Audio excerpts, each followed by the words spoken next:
اور ہر ایک کو پتا ہے کہ حضرت ابراہیم زندگی گزری پیلسٹائن، پیدا بابل میں ہوئے، وہاں پہنچے اور پھر وہ وقت آیا. اب بہت اہم ایک میسیج آپ کے لیے. آپ احمد آباد سے یہاں پہ آئے ہیں، جمال پور، تاج پور، جو کوئی بھی علاقے ہوں، کیوں آئے؟ مقصد کیا ہے آپ کے آنے کا؟ قرآن کریم حضرت ابراہیم کے حوالے سے بہت لمبا میرا اشرا، میں بہت مختصر 5 منٹ میں بات مکمل کر رہا ہوں. حضرت ابراہیم کے حوالے سے قرآن جو عجیب دعائیں، ابراہیم کی سب سے مشہور جو 2 دعائیں ہیں وہ تو اپنی جگہ ہے، ربنا تقبل منا انک انت السمیع العلیم، ربنا اغفر لی ولوالدی وللمؤمنین یوم یقوم الحساب. دونوں ابراہیم کی دعائیں مشہور، جو مشہور نہیں لیکن بہت اہم 2 دعائیں قرآن کریم بتا رہا. حضرت ابراہیم نے 2 شادیاں کی، دوسری بیوی سے بیٹا ہو گیا اسماعیل. اب دونوں بیویوں کے درمیان ٹینشن ہو گیا.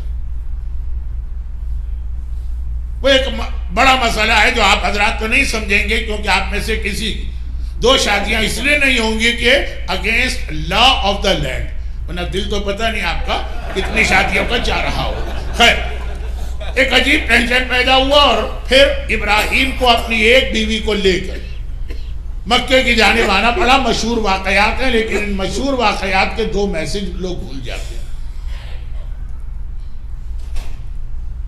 اپنی بیوی کو لا رہے ہیں اور اپنے بیٹے.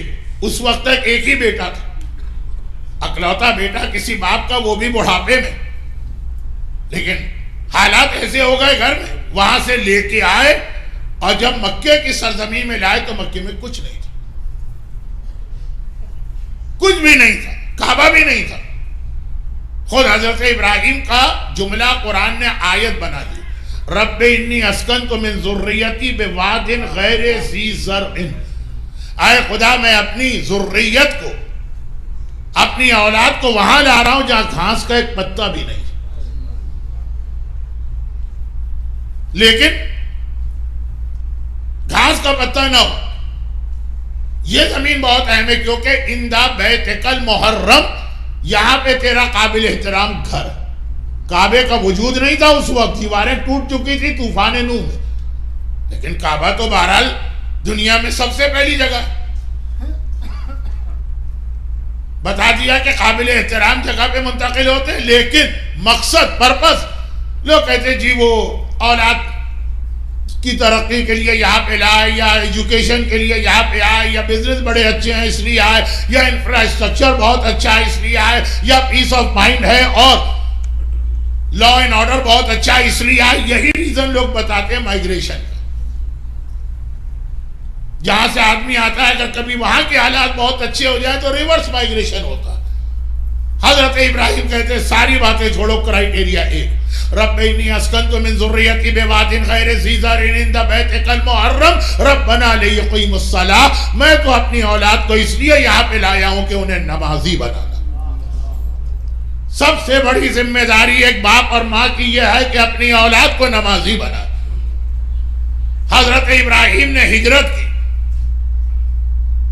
اور امیگریشن لیا مثلا مکے کا، تو ریزن کیا بتا رہے ہیں؟ یہ بھی نہیں بتا رہے ہیں کہ ہمارے گھر میں جو ٹینشن ہے اس کی وجہ سے نہیں. اصل مقصد ہے ربنا لیقیموا الصلاۃ، تاکہ یہ نمازی بنے. اور اب آ جائیے ایام عظا میں فضائل کے حوالے سے ایک آیت آپ بہت سنتے، مگر یہ ایک نہیں 2 آیتیں. اللہ نے ابراہیم کو دیا، اور کتنا دیا؟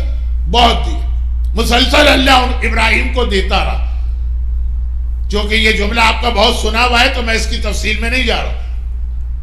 ایک کے بعد دوسری نعمت ملتی رہی، یہاں تک کہ ابراہیم نبی بنے، یہاں تک کہ ابراہیم رسول بنے، یہاں تک کہ ابراہیم خلیل بنے، یہاں تک کہ ابراہیم امام بنے.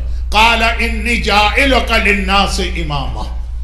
یہ سب سے بڑا عہدہ ملا. اب تک جتنی چیزیں ابراہیم کو ملی لیتے رہے، شکر کرتے رہے. امامت ملی تو تڑپ گئے، قال ومن ذریتی. یہ تو اتنی بڑی نعمت ہے کہ یہ تو مجھے اپنی اولاد کے لیے بھی چاہیے. نبوت کے لیے جملہ نہیں کہا، رسالت کے لیے یہ جملہ نہیں کہا، خلت کے لیے یہ جملہ نہیں کہا. اولاد کو کب یاد کیا؟ جب امامت کی بات آئی. اتنی بڑی نعمت امامت ہے، ابراہیم برداشت نہ کر سکے، کہا مجھے اپنی اولاد کے لیے چاہیے. مگر کیا خالی امامت میں اولاد یاد آئی؟ نہیں، دوسری دو چیزیں ہیں جہاں ابراہیم نے اپنی اولاد کو یاد کیا. رب اجعلنی مقیم الصلاۃ ومن ذریتی، خدا بندہ مجھے بھی نمازی بنا اور میری اولاد کو بھی نمازی بنا. تو جیسے عقیدے میں امامت کا درجہ ہے ویسے عمل میں نماز کا درجہ. امامت کی بشارت ملی تو اولاد کے لیے مانگی، اور یہاں نماز کا پیغام آیا تو اولاد کے لیے نماز کو مانگا. آپ کا سب سے بڑا ٹارگٹ، آپ کا سب سے بڑا ہدف، آپ کی زندگی کا سب سے بڑا مقصد، اولاد کو ترقی دلوائیے.